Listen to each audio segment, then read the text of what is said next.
Ada beberapa aksesori yang saya dah tambah. Okey. Saya rasa mungkin berkongsi pada anda semua, ada manfaat mungkin mereka yang ingin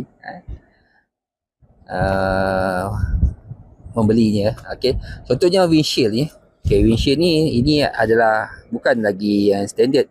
Ini lebih orang kata universal, bukan universal jugalah. Tapi lebih besar sikit lah. Tapi harga tak mahal pun. Okey. Ini saya beli, kebanyakan saya beli kat Tentan lah. Okey, ini satu saya dah masuk. Kemudian kalau lihat depan ni, ini untuk handguard pun saya dah, okey, saya dah tukar juga daripada yang standard kepada yang lebih baik. Lagi besar lah. Lebih besar dan saya rasa tak adalah kena tangan batu-batu kan. Saya rasa ini penting juga.